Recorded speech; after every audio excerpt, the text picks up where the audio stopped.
now started the recording. So please send your message to the Dacia as the winner of AutoBest Best Buy Car of Europe 2025. Okay. All set? Good. I'm unable to be in Vienna with you, but I'm most happy that AutoBest once again has recognized the merits of Dacia and specifically of the Dacia Duster as the Best Buy car. I think Dacia is a rather wonderful adventure. It is an adventure of people who were able to think out of the box, who were able to discover new ideas, not high-tech, but technology made for the people who own and buy and drive the car.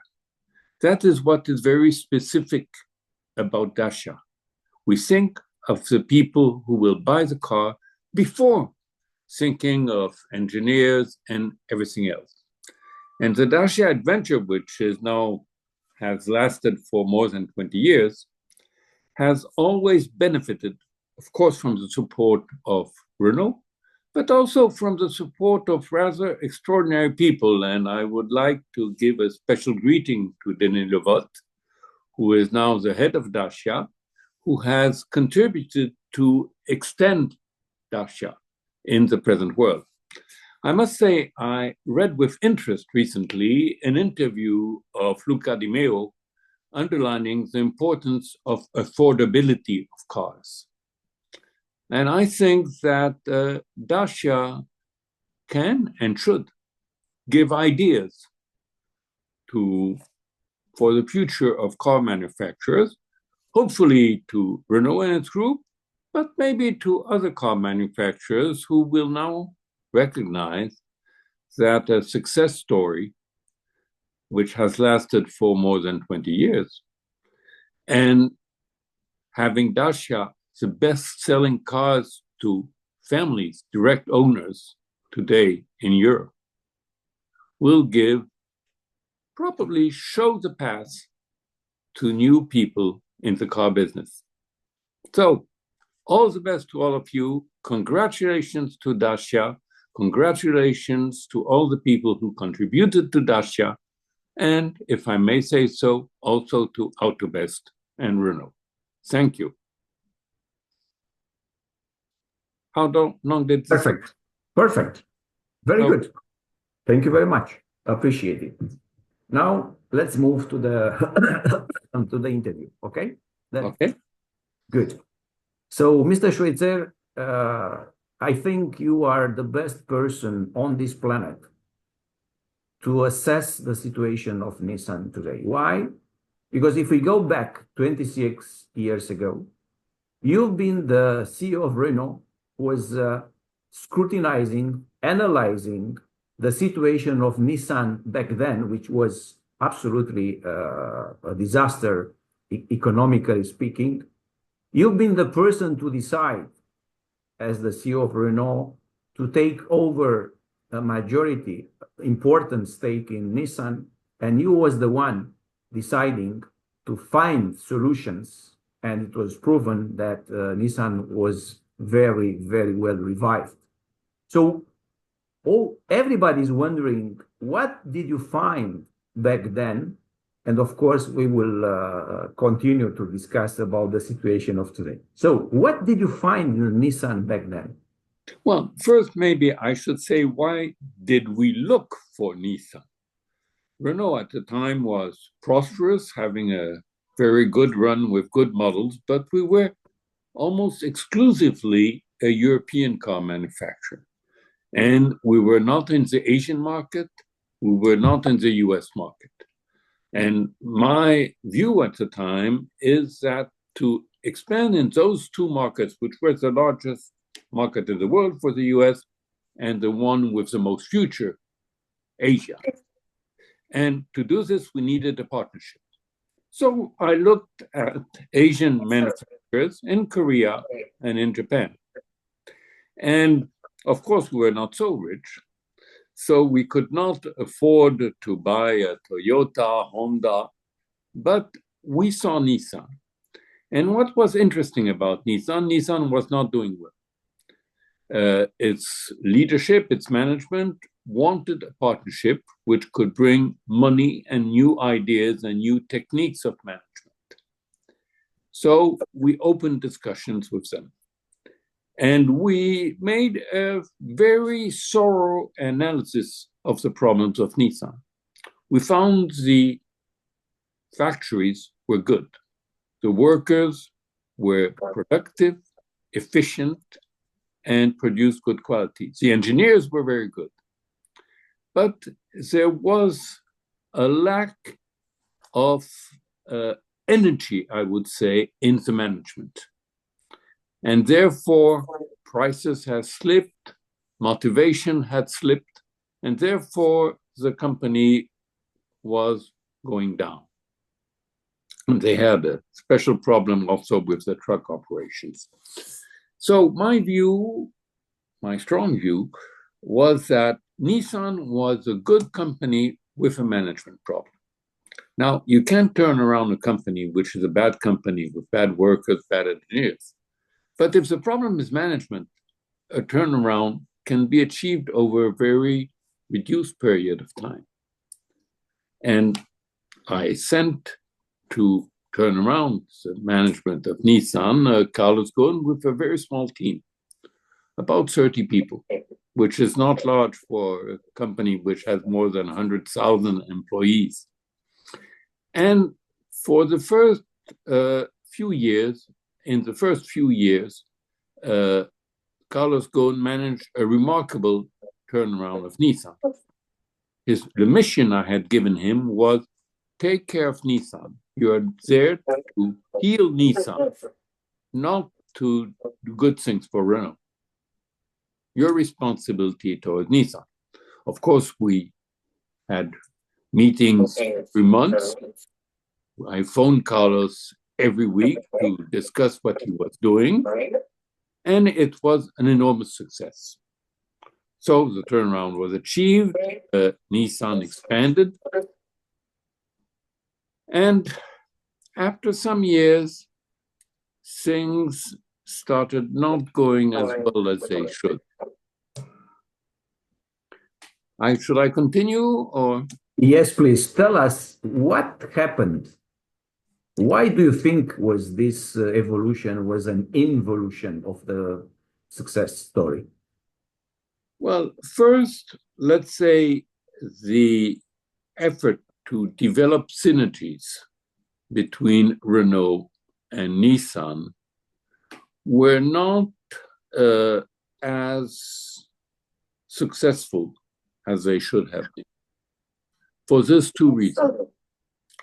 One is that, of course, engineers, are very attached to their usual ways. So the people of Nissan did not want to converge in engineering with the people of Renault. And I would say probably the same was happening on the Renault side, because you cannot converge Nissan going to Renault without also having Renault going toward Nissan.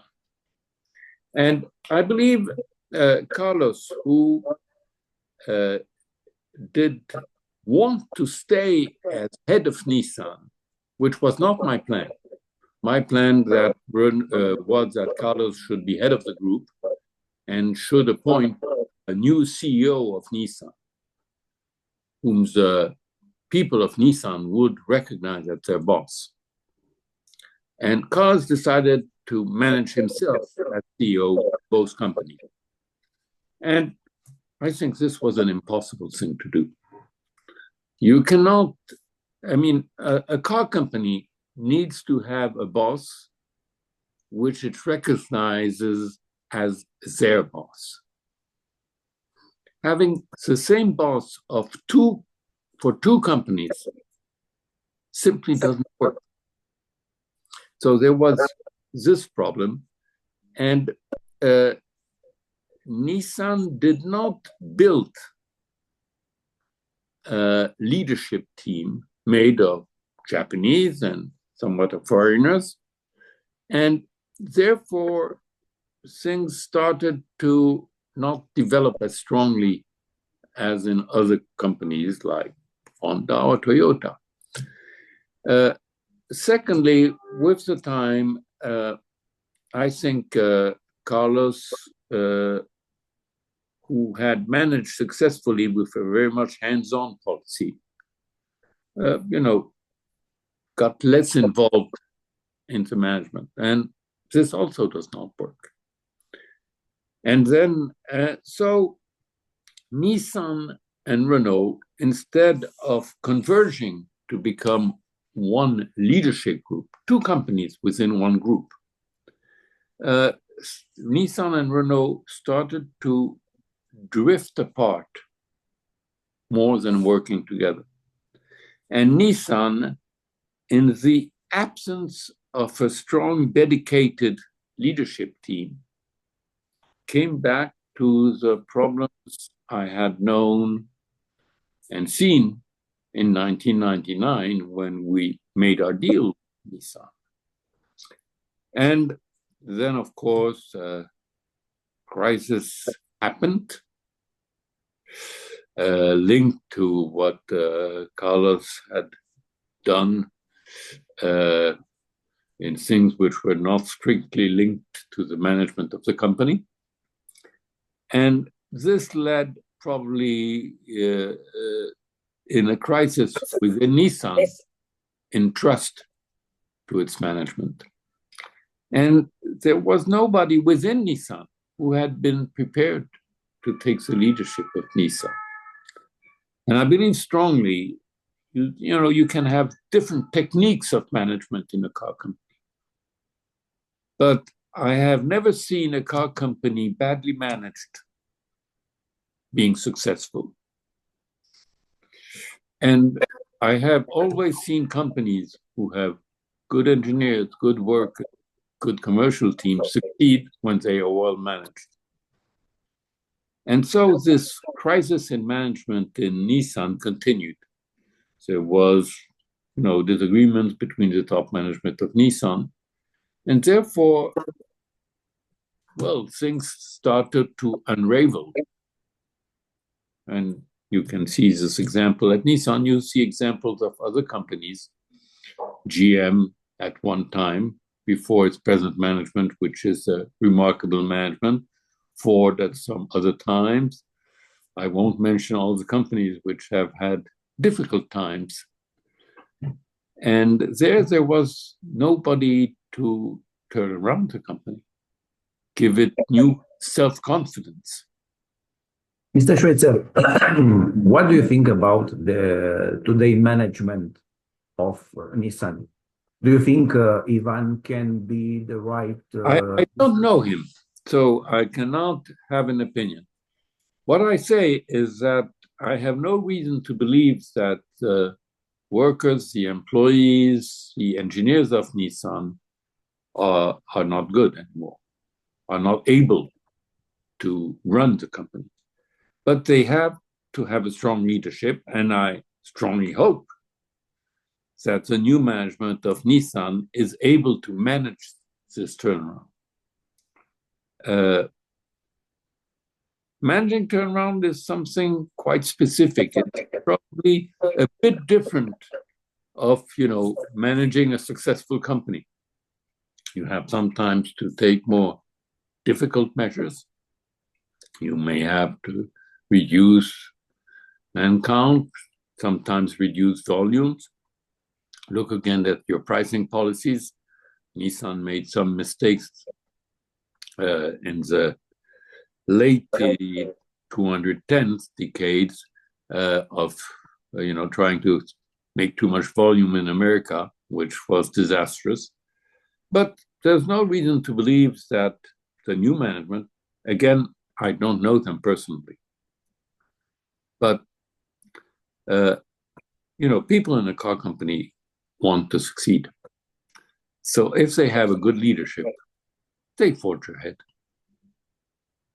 There are many voices saying that after failing the discussions for a merger with Honda, there are very few options left to Nissan talking about the future in terms of making a cooperation or a merger with another car company. What do you think? What kind of solutions are up to Nissan according to you? Again, I have not been following actively the path of Nissan for the last 15 years, so I would want to be cautious. I remember that in 1999, people were absolutely convinced that Nissan was condemned and could not manage to revive the company and the brand. The facts proved otherwise. I believe that you do need technical agreements, cooperations, because the car industry is changing so rapidly that the Chinese market, which was an enormous resource for Japanese companies, is not what it was. It's becoming a truly Chinese market, with Chinese manufacturers now being very good car manufacturers. Therefore, something which was a sort of a cash cow for Japanese companies has disappeared. So the world is a bit more difficult. Cooperation, certainly. Mergers, I'm a bit wary of. I look at what happened in Europe. There have been mergers between PSA, Peugeot and Citroën. There have been mergers between other French companies and an Italian company. And mergers are a bit difficult to manage successfully, because a car company has a very strong personality. And in a traditional merger, I don't believe in mergers of equal. I have never seen one in my whole life. The company which loses its personality has a loss of motivation, a loss of pride. And in my view, this is a big problem. So I'm one of the people who believe a company can manage turnaround. We've seen one at Renault, I must say, in the somewhat distant past, where when I joined Renault, that was in the 80s, everybody told me, why do you join this company? This company will die. They thought it would die before the end of the 80s. Well, it had not developed this way. So I believe success is possible. And again, I cannot be more specific, but Nissan cars, I have driven some more recently. You rent cars when you go to an airport and such things, and you see if the car is good or if the car is not good after not so many kilometers of driving on roads. Nissan cars are good. I believe the engineers are good. The workers are good. So I don't think the company is dead. If I take your philosophy, your approach of the subject, could be the question, who might be that investor, that company who can take today, let's say 40% of Nissan, like you did 26 years ago, to turn around the company, putting, let's say, new blood in terms of brilliant management in the company. Which investor, which company do you think might be the solution of today? Frankly, I don't know. I have not studied the issue strongly enough. But, you know, when a car company shows energy and wants to turn around, it is possible. And car companies, I have seen extraordinary turnarounds. And I think it is possible. Yes, extra money helps, of course. But, you know, the money we put in Nissan, it was $5 billion at the time, which is good money.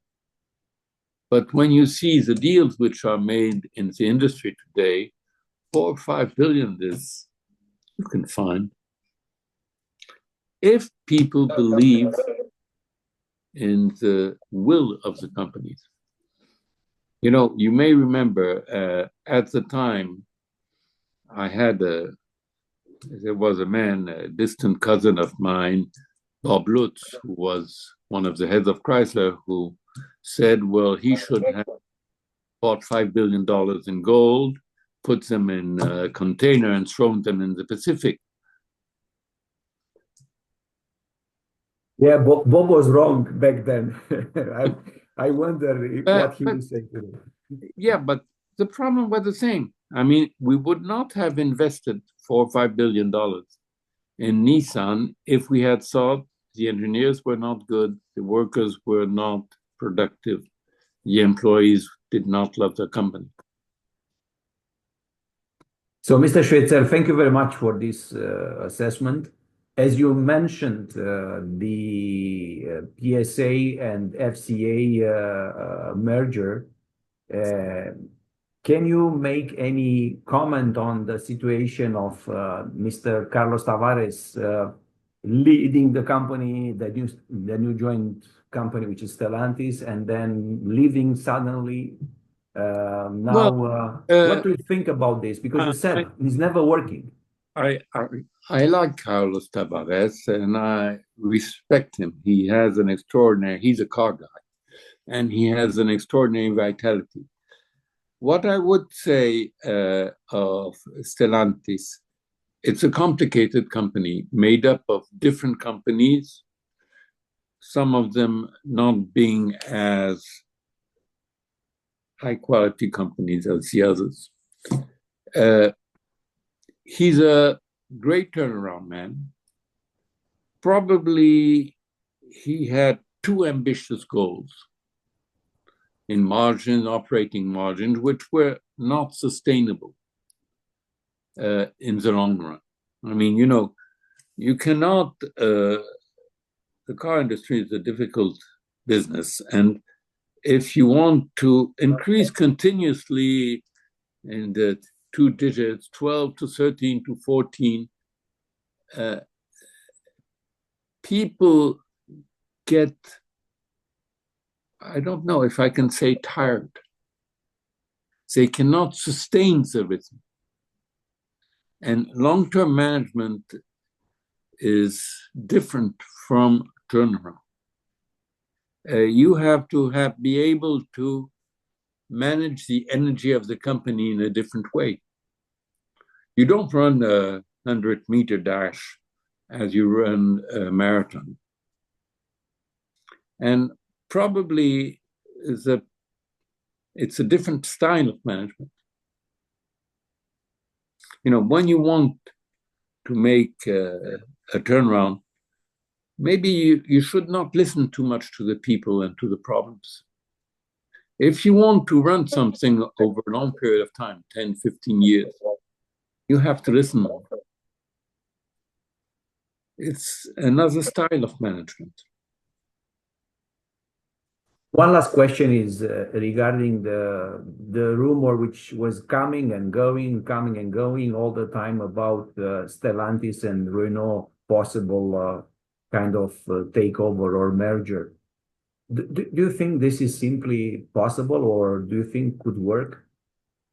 You know, in the 90s, Fiat at the time wanted to have a merger with Renault, and they asked me to run the merged company.